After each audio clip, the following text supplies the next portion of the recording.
覚悟してろよ。行くぜ。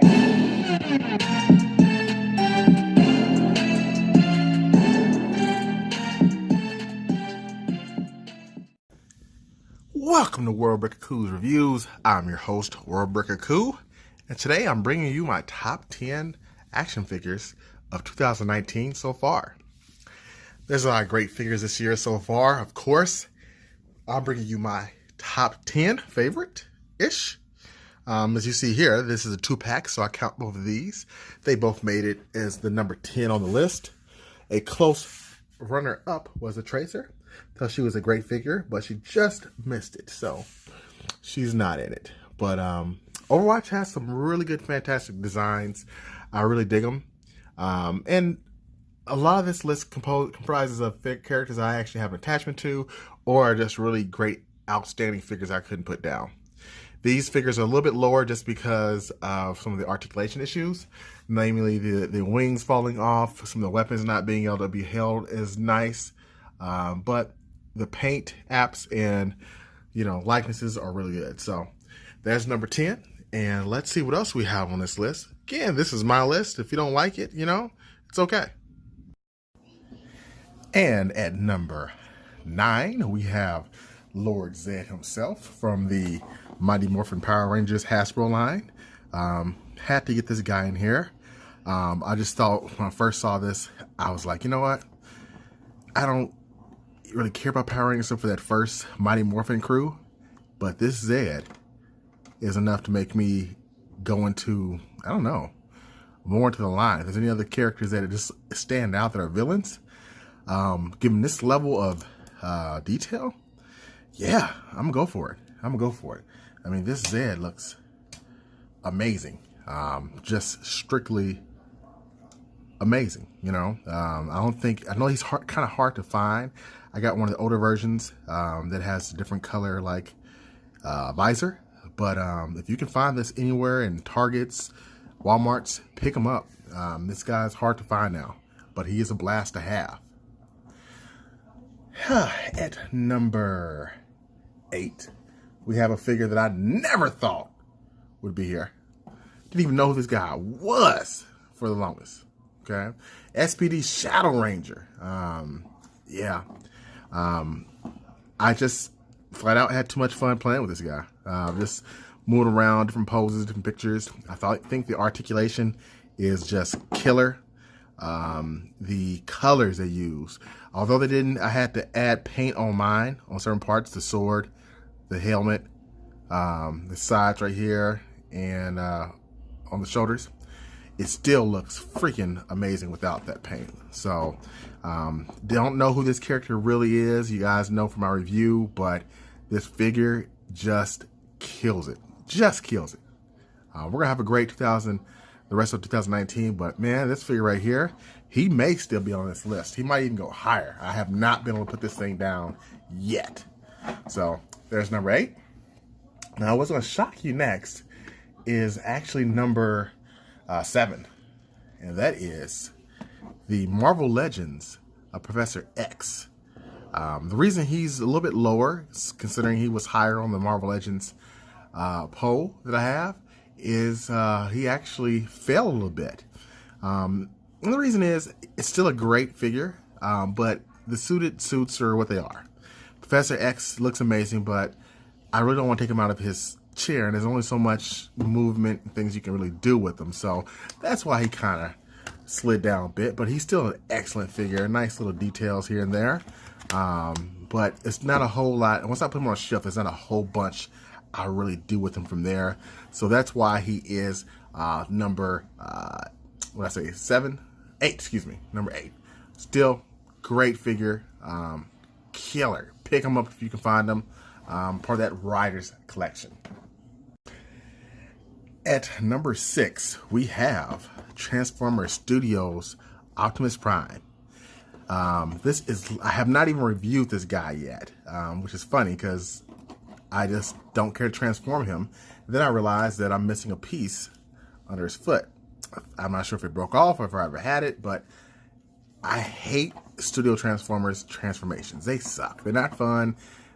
at all. I started doing this guy once and I just gave up, but there's no reason because his Autobot mode is just so dang good. I mean, when I first saw this, I was like, this is how Michael Bay should have had his Transformers in the first place. They really deliver here. This is one of the Hasbro's best ever, you know, just flat out period. They killed this. This is probably my favorite Studios Transformer outside of Grimlock. Actually, yeah, it is my favorite Transformer Studio line outside of Grimlock. So there we go. Time for the top 5. And bringing in the top 5, we do have my first ever Black Series this high, Mace Windu. I love this figure. It looks amazing. Look at that. I think they just killed his skin complexion. I mean, that looks so real. I mean, I know they say photo real, but man, even when you get closer on it, it just looks outstanding. Mine had a bit of a problem with the heel, but I kept it anyway, and since then it actually kind of fixed itself. Well, not really. You can still see it's kind of warped, but it still stands fine. The cloak, the taking it off looks good. I mean, there's so many different poses you can get with this guy. I mean, he just looks, he's my favorite Jedi. I'm mostly a Sith guy, but he's the only Jedi I have, and for good reason. Mace mother sucking Windu. So, number 5, enjoyed him very much. Must have. Number 4, and I kept going back and forth with number 4 if Mace Windu was going to be there or not, but he was just barely edged out by Herc. Who knows if Mace Windu doesn't come back, but this Herc surpassed even Professor X, because every time I touch this guy, it's just so fun to pose. I mean, his face, the expression, it's just one of those fun figures. I like the character, but I don't love the character. But man, this figure was just perfect. 10 out of 10. You know, I mean, I don't know if they could have done much better than this. I really don't. Some people say you can make him taller, but I think he's perfect size. So that is my number 4. Getting the top 3. Top 3, starting with Cheetah, DC Essentials. I just picked up this figure, and I was debating on not getting it, just because DC Essentials is kind of hit and miss. I heard a lot of bad things about it, but just online it looked so good. And then I got it in person, or I saw it in person, after just expecting this to be really good, and just this figure in general. And I was right. This one here is probably one of my favorite DC figures, I think, of all time. It's killer. It might even go higher, because I've not been able to put this thing down. And as you've seen, I do have figures that go up in lists just because of, you know, just more appreciation of the figure over time. I think this is a must-have in any collection, unless you hate DC. You know, and if you do, then don't get it. Even if you like good action figures in general, especially DC villains, she's a must-have. I mean, look at that. I mean, the paint, the color, it's perfection. 10 out of 10. So pick this one up. It's a must-have. Just barely being edged out by the number 2, and you might know what number 2 is. Surprise, surprise! Marvel Legends Beast. And boy, is this a beast of a figure. I mean, this is probably one of Marvel Legends' best figures ever. I mean, just flat out love this thing. Some people hate the head and, you know, want to pay $50 or $60 for a head to get them with glasses and all that stuff. Just wait.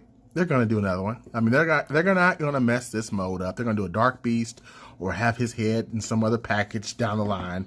So just wait it out. Don't spend $50 to $60 getting some custom heads or something, folks. Just wait. This figure is amazing, and this is the Jim Lee Beast. So just wait. I mean, if anything, just get the figure, because that's gonna be the hardest thing. I just love the paint wash. The articulation is phenomenal. He can stand and balance on one hand. Comes with multiple hands. Killer figure. I mean, this I fully expect him to be in the top 5 for sure by the end of the year, if not still maintaining his position strongly. So we'll see. So get ready for number 1. Number 1 may be a shock to you. There we go. These are my number ones. And yes, this is highly, highly cheating. This is just cheating on another whole level for number one. And the reason being is I started off as a kid collecting 2 action figures, He-Man and Transformers. Transformers was my favorite. G1, okay? This is the epitome of them recreating my childhood, dream figures. And they have been, when I say they, Hasbro has been freaking killing it. I've never been so excited to get a line each time I see another character from the show that I remember that it comes out. There's been some characters I forgot were G1 characters because it's been a while since I watched a show, but those favorites you never forget, And as much as the articulation and detail they added with these things, I can't, I could not choose. I'm going to choose by the end of the year and narrow down for the top 10 and only have so many of them. But I literally would have had at least 4 to 5 of these figures on my top 10 had I not chose to just say Siege in general for my number one. And it's because Siege in general is my number one. As a whole, this whole process has just been amazing being able to collect all these. Transformations are fun to do, not too overly complicated, except for Optimus Prime. But for the most part, the transformations aren't too complicated. Great paint and just the love of the characters. So this is my number one for right now. By the end of the year, I won't be having all of them sitting up here. We'll narrow it down. But if you're not collecting Siege, you're doing something wrong unless you just hate robot Transformers. So thanks for watching my top 10. Until next time, peace and until all are one. Grace.